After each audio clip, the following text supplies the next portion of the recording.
दोस्तों, इस साल केदारनाथ यात्रा ने नया इतिहास बना दिया है। यात्रा शुरू होने के कुछ हफ्तों में ही श्रद्धालुओं की संख्या 10 लाख के पार पहुंच गई है। हर दिन हजारों लोग बाबा केदार के दर्शन के लिए पहुंच रहे हैं।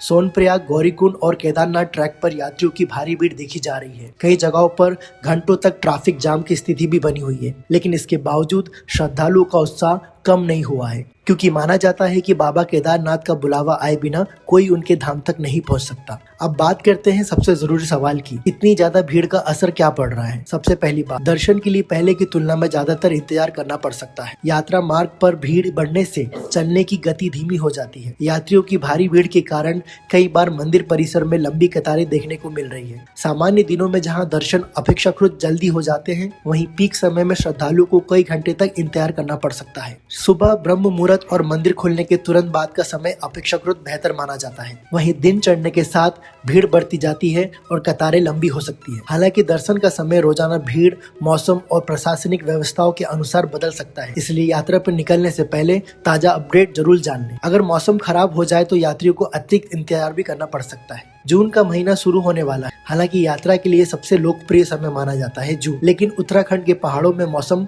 कब बदल जाए इसका अंदाजा लगाना मुश्किल है। बारिश, तेज हवाएं और ऊंचाई पर ठंड यात्रियों के लिए चुनौती बन सकता है, इसलिए यात्रा पर निकलने से पहले मौसम की सही जानकारी ले लें। अब सबसे बड़ा सवाल, क्या जून 2026 में केदारनाथ जाना चाहिए? जवाब है हाँ, बिल्कुल जाना चाहिए, लेकिन पूरी तैयारी के साथ। अगर आप सुबह जल्दी यात्रा करते हैं, रजिस्ट्रेशन पहले से करवा लेते हैं और मौसम का ध्यान रखते हैं तो आपकी यात्रा काफी आरामदायक हो सकती है। भीड़ जरूरी है, लेकिन प्रशासन भी लगातार व्यवस्थाओं का बेहतर बनाने में लगा हुआ है। याद रखिए, केदारनाथ सिर्फ एक यात्रा ही नहीं, यह आस्था, विश्वास और शिव से जुड़ने का अनुभव है। रास्ते में चाहे कितनी भी भीड़ हो, थकान कितनी भी हो, लेकिन जब पहली बार बाबा केदारनाथ का मंदिर आपकी आंखों के सामने दिखाई देता है तो सारी परेशानियां पल भर में खत्म हो जाती है। अगर आप भी 2026 में केदारनाथ यात्रा पे जाने वाले हैं तो कमेंट में जरूर लिखें जय बाबा केदारनाथ। और ऐसे ही जानकारी के लिए मेरे चैनल को सब्सक्राइब करें, लाइक करें और शेयर करें। धन्यवाद।